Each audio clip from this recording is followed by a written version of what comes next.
Nou geliefdes, ek nooi jou om die kosbare woord van die Here saam met my oop te maak en dit in Exodus hoofstuk 25. En ons gaan saam lees vanaf die 10de vers.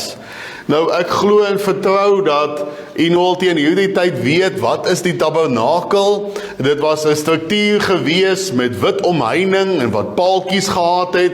En daar was in hierdie voorhof was daar 'n brandofferaltaar en 'n koper waskom gewees.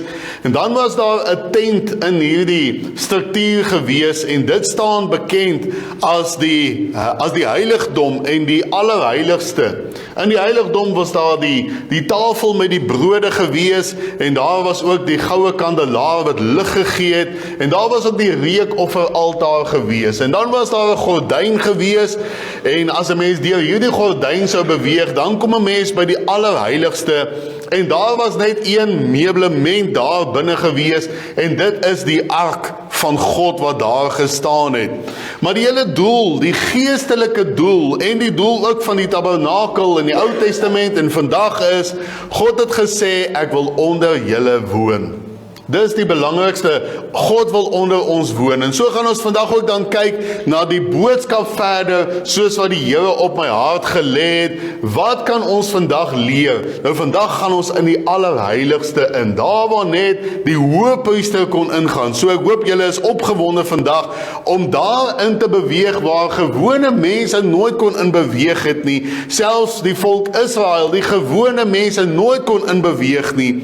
Maar ek en u kan vandag daarin beweeg. En hoe beweeg ons daarin? Ons lees wat sê die Here vir ons. Exodus 25 vanaf vers 10. Hulle moet dan 'n ark van akasiëhout maak. 2,5 L moet sy lengte en 1,5 L sy breedte en 1,5 L sy hoogte wees.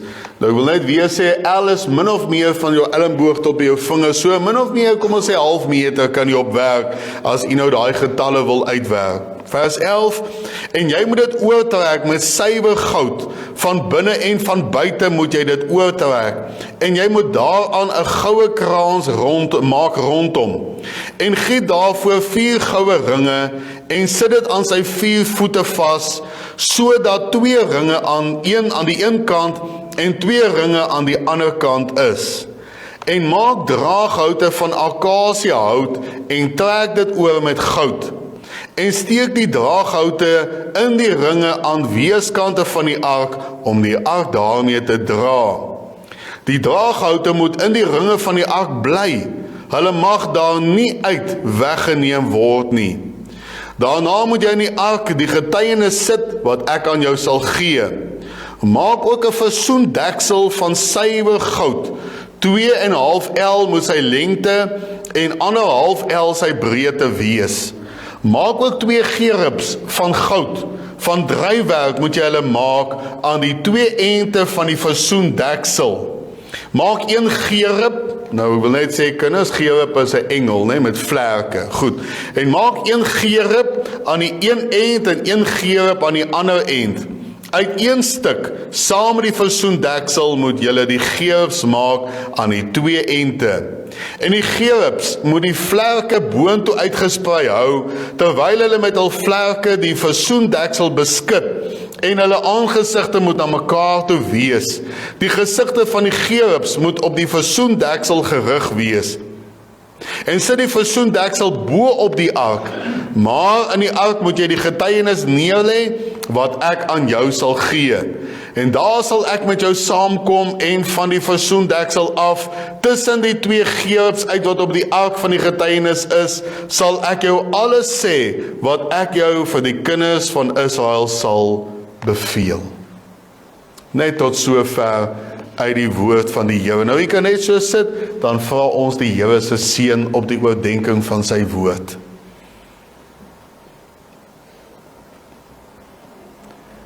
Hemelse Vader, hoe kosbaar is dit om uit u woord uit te lees en hierdie instruksies so saam te lees wat u vir Moses gegee het. En ons kan hierdie prentjie voor ons sien afspeel. En ons weet dat die ark van God het 'n groot betekenis in die Bybel. Maar ons wil dit nie net daar in die Bybel vandag sien nie. Ons wil dit hier in ons harte ervaar. En daarvoor het ons U Heilige Gees nodig vandag. Ag Here, help ons om te verstaan. Help ons om hier uit te stap, anders as wat ons hier ingestap het. Here, U weet hoe het ek ook gisteraand by U gepleit, met die afsluitwoorde van hierdie boodskap, waarby ons nog gaan kom, maar ek en U het al reeds gepraat oor daardie afsluitwoorde, en ek het vir U gevra, o Heilige Gees, werk kragtig. En daarom vertrou ons U vandag vir 'n man, 'n vrou wat hier sit, wat nodig het om dit te hoor vandag. Kom seën ons asseblief, seën ons as gemeente. Ons dink aan elkeen wat siek is, ons dink aan elkeen wat met bekommernisse sit. Ja, Here, ons kom bid net U hand oor elkeen, lidmate en besoekers. Ons vra dit alles in Jesus se wonderlike naam. Amen. Nou geliefdes, as teksonderdenking wil ek daardie vers aan U voorhou, vers 22 wat ons saam gelees het, en daar staan, en daar sal ek met jou saamkom, en van die versoendeksel af, tussen die twee gerubs uit wat op die ark van die getuienis is, sal ek jou alles sê, wat ek jou vir die kinders van Israel sal beveel. En duidelik kry ons daar die gedagte dat op hierdie kus wat daar gestaan het, dit was 'n kus, want hy het 'n deksel gehad, binnekant kon 'n mens dinge ingeplaas het.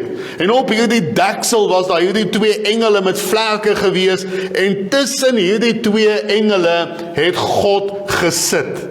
En dit is waar die hoëpriester met God kon gaan kommunikeer het, en God met hom gekommunikeer het, en hy kon geluister het en gehoor het wat sê die Here. En daarom, omdat hierdie troon binne in hierdie kamertjie was, hierdie tent was, wat bekend staan as die allerheiligste, kry ek dadelik die gedagte van God se troonkamer, want hy sit op sy troon, en hy praat met die mensdom. En dis hoekom hy gesê het, ek wil daar onder julle woon. En daarom wil ek met u praat oor die tema, die troonkamer van God. Nou, wat was die hele bedoeling van hierdie plekkie, wat ons noem die allerheiligste, wat nou 'n gordyn gehad het, en daar was goud gewees, en perskleur gewees. Wat was die bedoeling, en hoekom was daar net hierdie een item daar binne, die ark van God, en waarom het God daar gaan sit? Dit praat van die teenwoordigheid van God. God is daar teenwoordig. So as iemand sou wonder, dalk vir 'n oomblik, kyk nou gou saam met my hier, ek is 'n prentjie mens, ek hoop u kan dit ook so sien. Daar iewers daar buitekant tussen hierdie valtente, is daar 'n ou Israeliet. En vir 'n oomblik twyfel hy, bestaan die Here werklik? Die Here voel so ver. Vir 'n oomblik twyfel hy. Hy hoef nie lank te twyfel nie. Want hy kan maar net so kyk, dan sien hy die tabernakel. En die oomblik as hy die tabernakel sien, en hy sien die wolkkolom wat daar is, en hy sien die rook wat daar trek, dan weet hy, God is hier teenwoordig. So niemand hoef ooit te twyfel nie, God was daar. En hulle kon dit duidelik gesien het in tekens. Onder andere Exodus 40 vers 38, want die wolk van die Here was bedags op die tabernakel, en vuur was snags daarin, voor die oë van die hele huis van Israel op al hulle togte. So as iemand sou twyfel vir 'n oomblik, het die Here dalk van my vergeet. Is die Here nog daar? Bestaan die Here? Waar is hy? Dan kyk hulle maar net daar in die rigting van die allerheiligste, en in die dag dan sien hulle hierdie wolkkolom wat bo op hierdie tabernakel rus. En in die aand was daar vuur gewees. Hoe kosbaar sou dit gewees het? Nou in hierdie allerheiligste was daar net hierdie een meubelstuk gewees. Die ark van God. Die ark van God. En dit is die teenwoordigheid van God. Ons kan dit ook tereg noem vandag, die troon van God hier op aarde. was daardie item, daardie meubelstuk gewees. En ja, ek wil net sê, terwyl ons nou praat van God, wat daar teenwoordig is, ons weet mos nou, God is alomteenwoordig. Ons weet, hy was ook daar op ander plekke gewees. Hy was oralste gewees. Ons weet, die Psalm sê vir ons baie duidelik, dat God is oralste, maak nie saak waar ek heen gaan nie, God is daar. Hy is alomteenwoordig. Maar die hele beginsel van die tabernakel en in besonder die ark van God, die troon van God wat daar is om vir ons te wys dat God daar duidelik sigbaar teenwoordig is. Daar is sekere plekke waar God meer teenwoordig is, as ek dit so kan stel, as ander plekke. Meer teenwoordig as ander plekke. En dit was spesifiek so ontwerp, dat God daar kon sit, tussen hierdie twee gerubs, die troon van God. En daarom het dit so groot rol gespeel in die Bybel. En ons gaan vandag na 'n paar van daai insidente kyk, waar die ark van God 'n groot rol gespeel het. Ja, ons gaan vandag kyk net na die ark. Ons gaan volgende Sondag kyk, wat is daar binne-in gewees. Maar net die ark alleen, het so 'n groot rol gespeel in die Ou Testament. Selfs tot vandag toe nog, speel dit 'n groot rol in die Christendom en ook vir die klomp Jode. Dit is die troonkamer van God. Dit is hier, wil ek weer sê, waar die hoëpriester eenmaal 'n jaar kon inbeweeg, daai gordyn oopmaak en hier kon inbeweeg. En die oomblik as hy daai gordyn oopmaak, dan het hy hom opgehou vir daai oomblik en hierdie lig van die kandelaar daar ingegaan en geweerkaats teen daai goud. En daar was ook goud in die gordyne wat in die allerheiligste was. Dink dit hoe dit daar die lig gereflekteer. Dink dit hoe lig was dit daar binne en daai goud wat so geskyn het, en hier staan die hoëpriester voor God, en dit is hier waar hy sy instruksies gekry het, wat hulle moet doen vir die volgende jaar. Dit was hier waar God met die hoëpriester gepraat het. So moenie 'n fout maak nie, die Here het met Moses gepraat, die Here het so met Aaron gepraat, maar dit was hier in besonder waar die Here onder andere vir Aaron ontmoet het as hoëpriester, en ook daarna, elke hoëpriester wat daar sou ingaan, sou daar die stem van God beleef. Nou wonder ek vandag, mense soek die ark van God. As dit nou een Sondag ook hier kan onthou, ek en oom Tokkie het ook nog daaroor gesels. Jy weet, daar is mense wat tot vandag toe nog die ark van God soek. Wat sê, wat het geword van hy ark?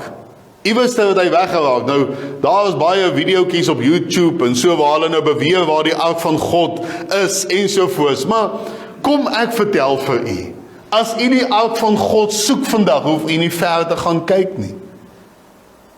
Want die ark is hier. Die ark van God, die troon van God, is veronderstel om daar in u hart te wees. Dis waar hy mos regeer in my lewe. Dis waar hy met my kommunikeer. Dit is daar, hier binne in my hart. So nou wonder ek, glo u dat God bestaan? Dit klink vreemd om dit vir kerkgangers te vra, maar kom ek vra dit tog. Glo u dat God bestaan? Of het u dalk so 'n iets wat van 'n twyfel in u? Kom ek vra vir u, glo u dat God hier teenwoordig is vandag? Glo u dat koning Charles bestaan? Glo u dat hy bestaan? Hoe glo hy bestaan? Het jy al hom ontmoet? Het jy al sy hand geskit? Nog nie. Nou hoe glo jy dan hy bestaan? Het jy hom al gesien met jy eie oë? Maar jy glo hy bestaan. Jy glo heelhartig dat hy is vandag die koning en hy bestaan. Het u al vir Cyril Ramaphosa van aangesig tot aangesig ontmoet? Nou hoe glo jy dan hy bestaan? Sien, mense twyfel in die teenwoordigheid van die Here net omdat hulle hom nie kan sien nie. Maar hy is daar en hy bestaan en hy is vandag ook hier. Al is hy nie sigbaar nie, hy is hier vandag en daar is sekere maniere hoe die Here vir ons wys, vir ons as sy kinders wil wys, ek is hier, ek is hier. En daar sekere dinge wat ons moet doen om dit te ervaar. Daai hoofpriester moes daarin beweeg het om dit te ervaar. Ons moet ook inbeweeg. En raai wat? Die Here nooi ons vandag, ekskuus tog. My stem is dan baie beter. Die Here nooi ons vandag om in te gaan in die allerheiligste in. Nou mag jy van, maar wacht so 'n bietjie, ons is die hoofpriesters. Ons het dan al gesê, ons is priesters, ons wat wedergebore is. Nee, maar sien, Jesus het vir ons die weg gemaak. Ek kan dit maar gaan lees daar in Hebreërs 9, dat hy die hoofpriester is, wat vir ons vir ewig die weg gaan bring het, en dit is hoekom toe hy gesterf het, toe daai gordyn middeldeur geskeur, hy het dit oopgemaak. Ons kan vandag daarin beweeg, ons kan in die troonkamer van die Here in beweeg. Nou wil ek weer vra, waar is die allerheiligste vandag? Moet ons die tabernakel gaan soek? Moet ons die ark gaan soek? Nee, waar is die allerheiligste vandag? Ek wil sê in besonder in 3 plekke. 3 plekke. Nommer 1, my binnekamer. Is dit nie Jesus wat self gesê het, gaan daar in jou binnekamer in, en ek sal daar met jou ontmoet, en jou Vader wat in die verborgene is, in jou binnekamer. En dan die tweede, die huis van die Here. Ja, of jy dit nou wil weet of jy nou hou van kerkgang, of jy nou nie hou van kerkgang nie. Elke Christelike kerk wat Jesus verkondig, dit is die huis van die Here. En die Here is hier meer besonderlik teenwoordig as op enige ander plek vandag. In elke Christelike kerk vandag is hy meer teenwoordig as enige ander plek. Ek kan dit ook maar gaan lees, byvoorbeeld in Hebreërs hoofstuk 12, sê die Here dit baie, baie duidelik. En dan natuurlik, die woord van die Here. En die woord van die Here is hier in my hart, waar ek dit lees en ek bære dit in my hart, waar ek lees en die Here praat met my. So waar is die allerheiligste? Dit is hier by my. En daarom kan ons vandag inbeweeg in hierdie troonkamer van die Here. Maar wat kry ons? Sou ons nou vandag in hierdie troonkamer van die Here inbeweeg? Wat is daarin vir my en vir u? Wat kan ons leer uit die allerheiligste uit? Die heel eerste wat ons daar kry is die heiligheid van sy teenwoordigheid. Luister, die Here is heilig. En as dit een ding is wat u vandag moet besef in hierdie boodskap, is dit opnuut dat God heilig is. So hoe moet ons lyk? As ek sê, ek wil lewe meer en meer soos Jesus, hoe moet u lewe dan lyk?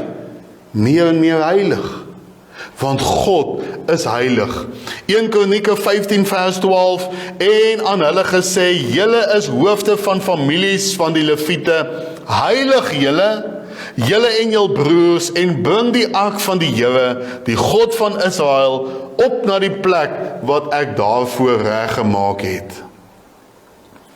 So wanneer daai priester, wanneer ek en u hier in die allerheiligste in beweeg, ons maak hier die gordyn oop, en hier staan die ark van God, dan sien ons die goud, en ons sien hoe dit blink, ons sien die skoon, die reinheid. Luister, daai goud is deur en deur gesuiwer, dit is suiwer goud, daar's nie 'n vlekkie daarin nie. So net die goud alleen sê vir ons, wow, hier is iets anderste.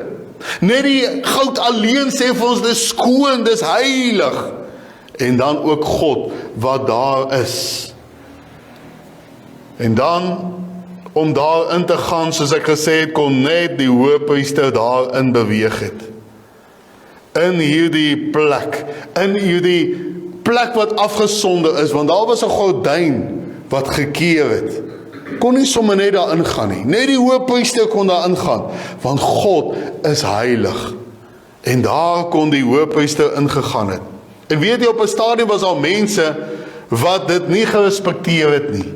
Daar was op 'n stadium mense wat nie omgegee het of hulle die hoofpriester is of nie. Hulle was gewone priesters. En hulle het dit gedurf waag om in die allerheiligste in te gaan, en om nog vreemde dinge te doen ook nog. Hulle het hier op die reukofferaltaar ander dinge gaan offer as wat God gesê het. Ken jy daai verhaal? Kom ek herinner u aan dit.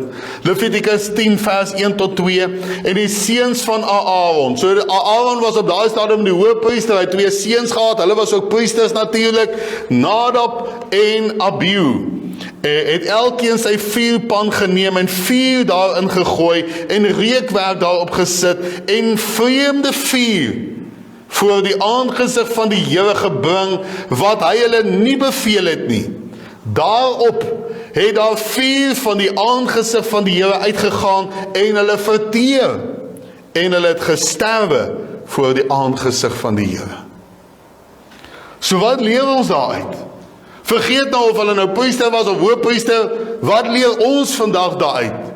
Ek kan nie, as ek nie heilig is, in die heilige teenwoordigheid van die Here in beweeg nie. Ek kan nie, want God is heilig. En daarom sê hy ons daarso, julle moet julle heilig. Ons het dit gelees in vorige teksvers. Julle moet julle heilig. Kom dan in my teenwoordigheid, dan kan jy die ark van God dra in jou lewe. Jy kan net die ark van God dra in jou geestelike lewe voluit dra, as jy werklik 'n heilige lewe het.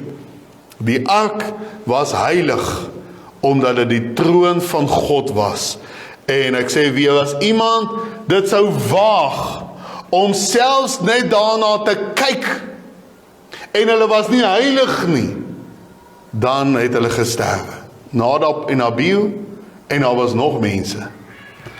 1 Samuel 6 vers 19, en hy het onder die mense van Bet-Semes 'n slagting aangerig. Hy het naamlik onder die volk 70 man en 50.000 man gedood, omdat hulle die ark van die Here bekyk het, en die volk het getreur, omdat die Here 'n groot slagting onder die volk aangerig het.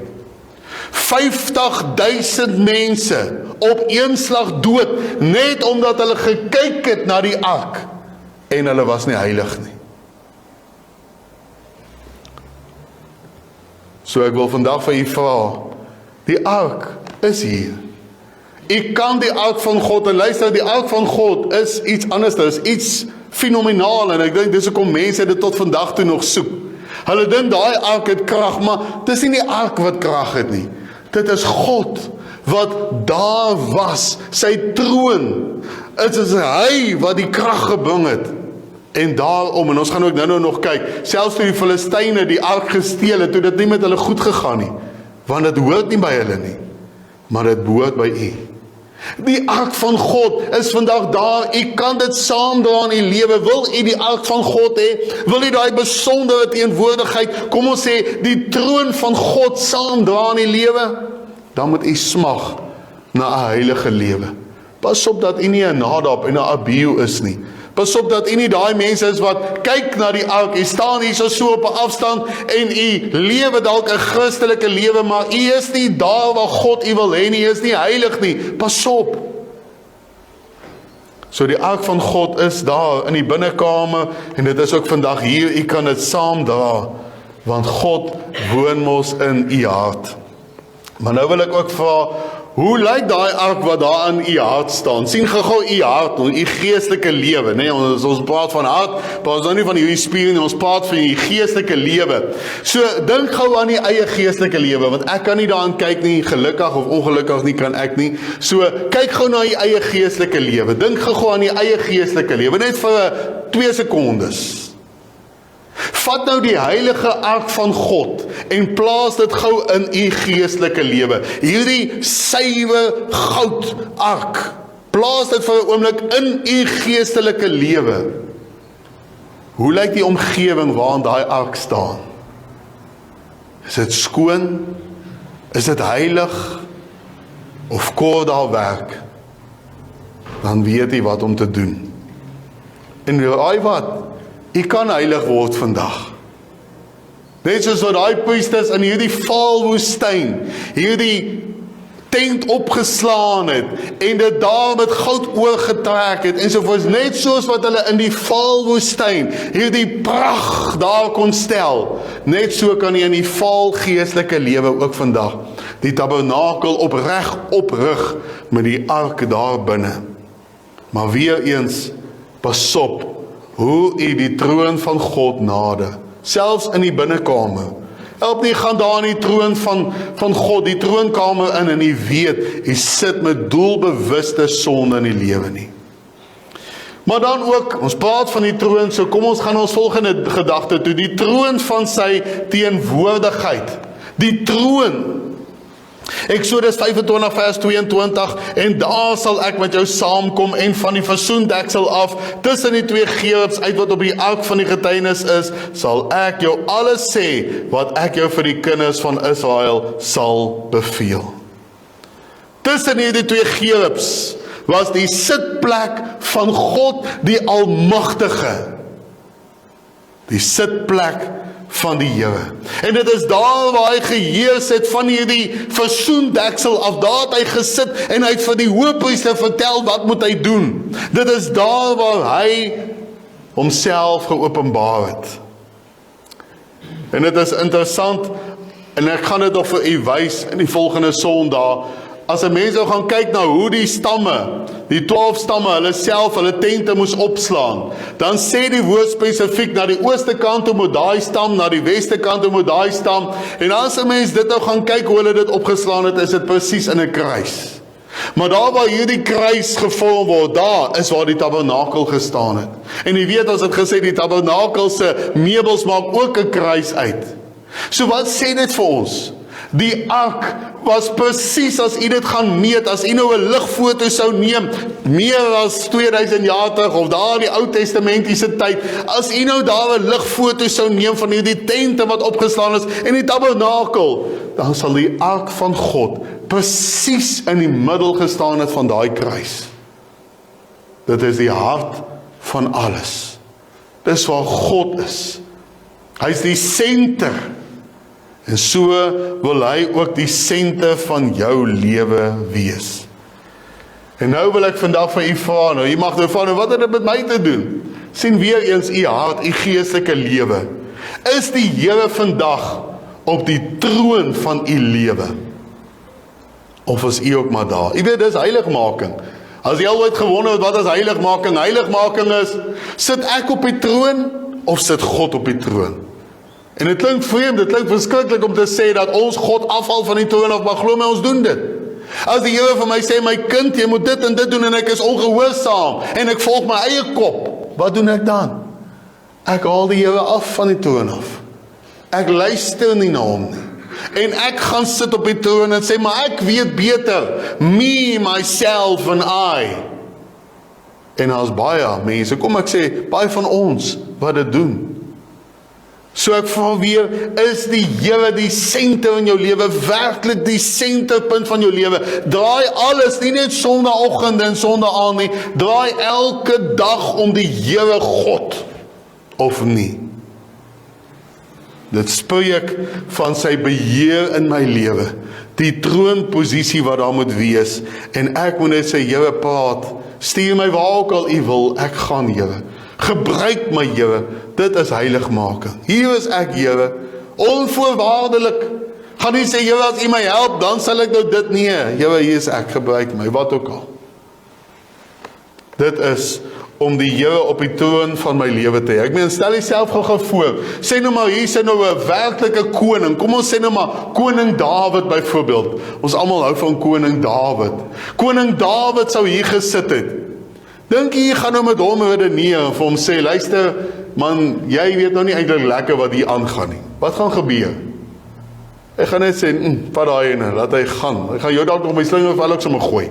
So, ek moet luister na die koning. Ek praat nie terug met die koning nie, want dan aanvaar ek hom as my koning. Maar sodra ek begin terugpraat, dan aanvaar ek hom ons nie as my koning nie.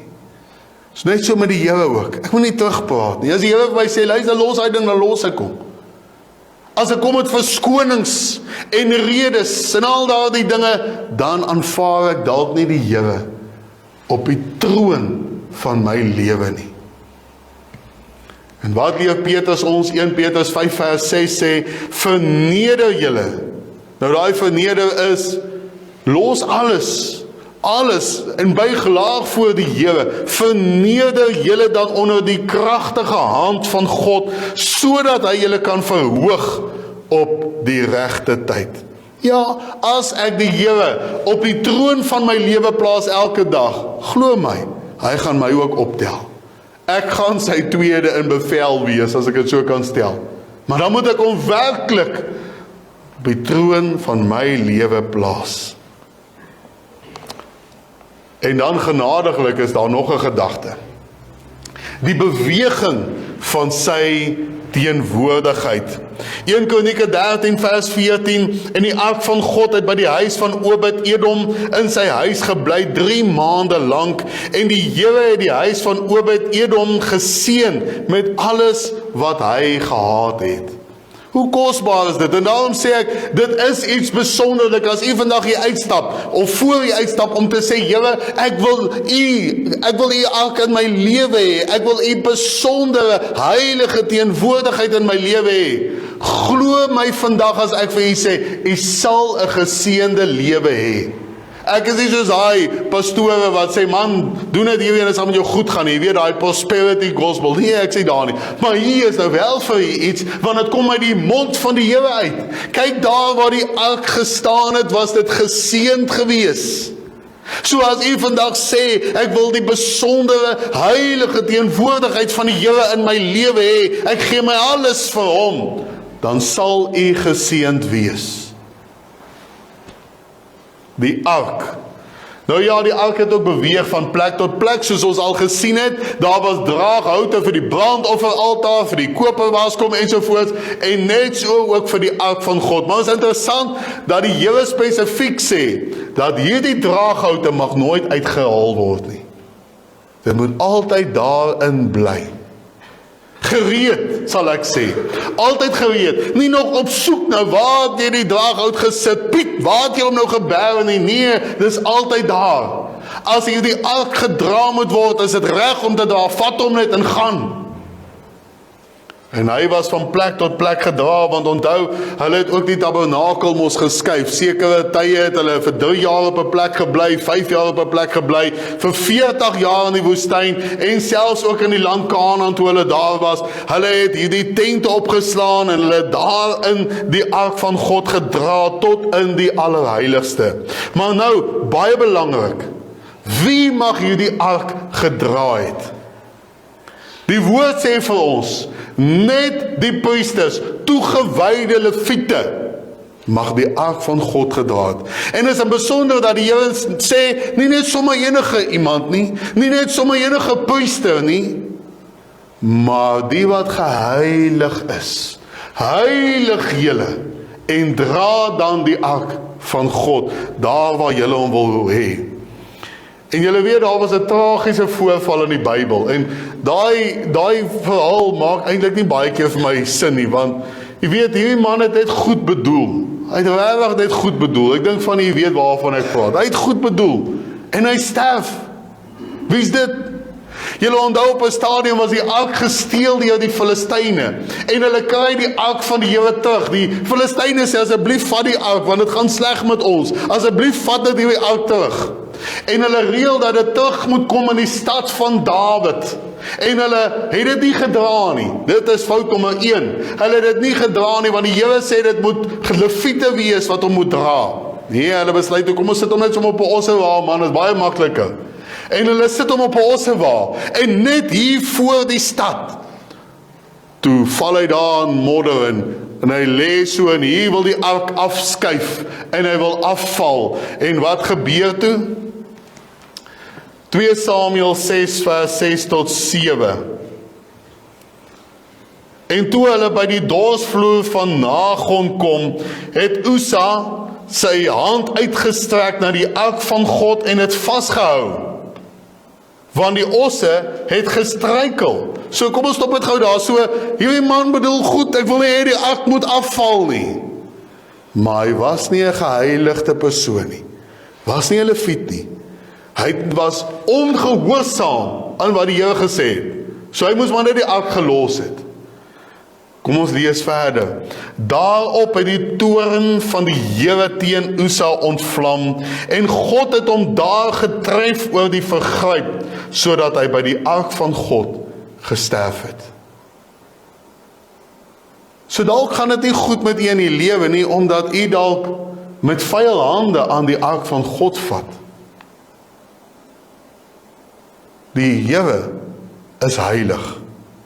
En hy soek heiligte, geheiligde mense, wat hierdie ark in hulle lewe saamdra.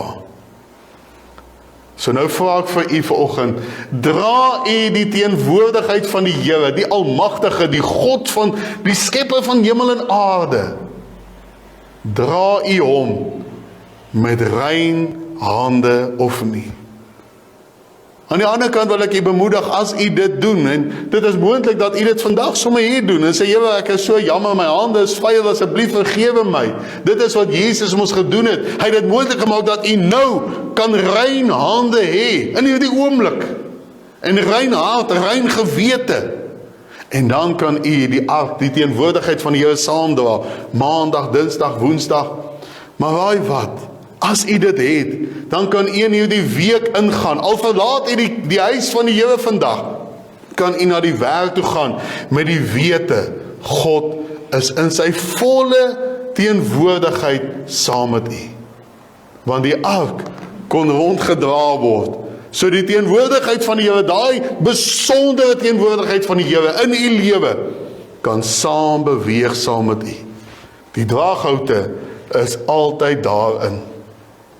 Maar dan ons laaste gedagte, die krag van sy teenwoordigheid. 1 Samuel 5 vers 11, daarom het hulle al die vorste van die Filistyne byeen laat kom en gesê, stuur die ark van die God van Israel weg, dat dit na sy plek kan teruggaan en my volk nie doodmaak nie.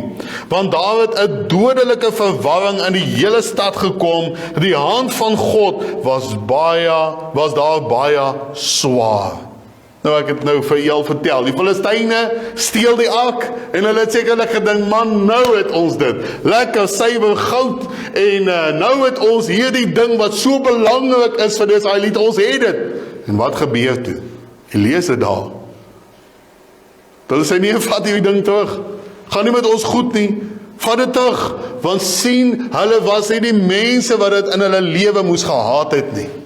Hulle het nie belang gestel in die Here nie. Hulle het nie skoon, rein hande, skoon lewens gehad nie. Hulle was die Filistyne, hulle was teen God.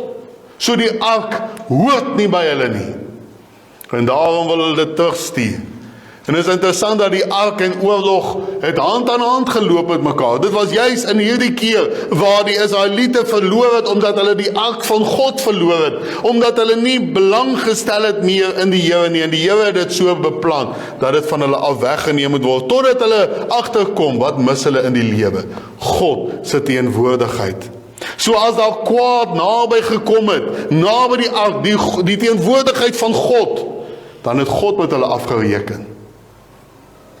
Ek meen, jy onthou dat selfs toe die Here vir hulle onmoontlike dinge gevra het. Die Here vra vir Joshua hulle daar, net voor die land Kanaan, is die Jordaanrivier. En die Jordaanrivier het baie sterk geloop. Ek dink jy onthou ook daai verhaal. Hulle kon nie deurgegaan het nie, maar hulle moet deurgaan. En wat sê die Here toe? Die Here sê, laat daar van die manne, die Lewiete, laat hulle die ark dra. En die oomblik as hulle voete die water raak, sal die water ophou vloei.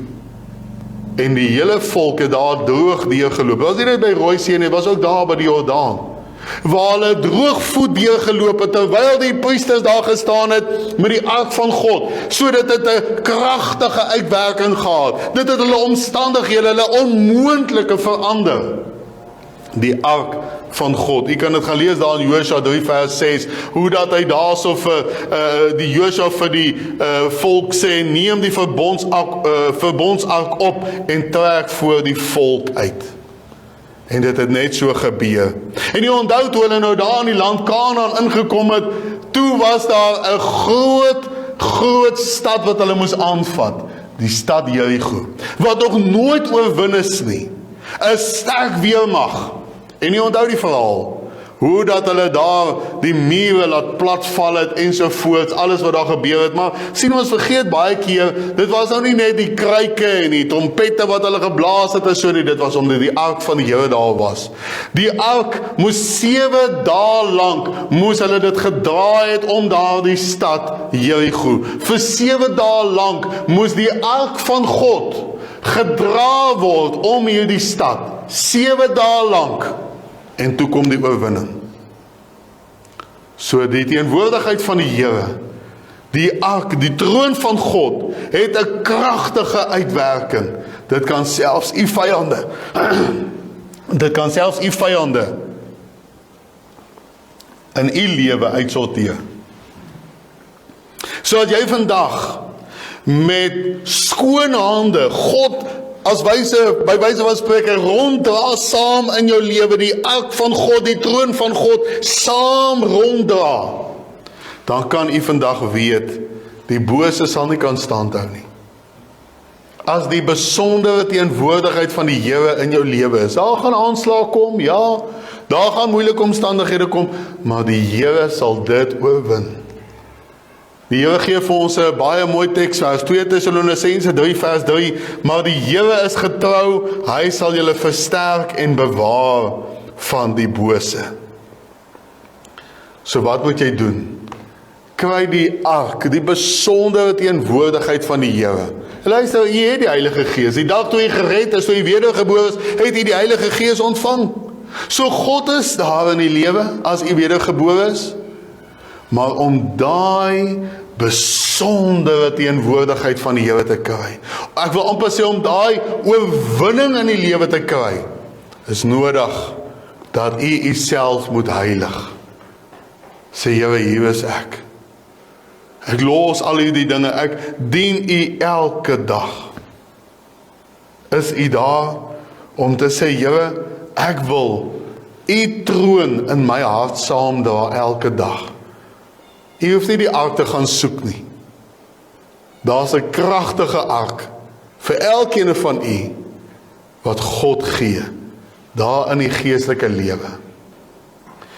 Ek wil afsluit vandag en ek wil vir u vra, wie van u is daar wat vandag wil sê, maar ek soek dit, ek weet, ek het nie die besondere teenwoordigheid van die Here in my lewe nie.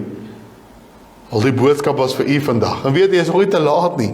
U kan vandag die besondere teenwoordigheid van die Here in u lewe kry. U kan, dit is vandag beskikbaar, dis hoekom die Here die boodskap, dink u, ek het maar net gedink, okay, vandag, dis 'n mooi boodskap, nee, jy weet, ons het al mooi gevorder, en die Here het al van voor die grondlegging van die aarde, het hy geweet, u gaan vandag hierso sit, en hy het geweet, op hierdie dag, die 21ste Julie 2024, gaan hierdie boodskap vir jou gebring word. So hou moed, u kan daai besondere teenwoordigheid van die Here kry. Amen. Kom ons bid saam.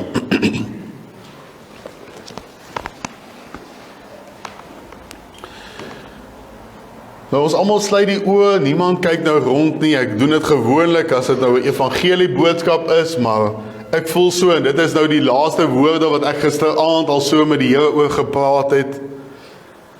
Gewoonlik vra ek, steek jou hand op en ek wil vir jou opdra aan die Here. Nou ek kan nie 'n verskil in die lewe maak nie, ek wil u net opdra aan die Here. Maar ek wil vandag vra, net soos wat daai hoëpriester, en dit is wat die antwoord van die Here was gisteraand aan my, ek moet hierdie uitnodiging so maak. Daai hoëpriester moes werk gedoen het, en hy moes daar die gordyn ooptrek, en hy moes daarin beweeg het. En ek wil vandag vir u vra, as u vandag sê, maar ek het nie op hierdie oomblik in my lewe die besondere teenwoordigheid van die Here nie.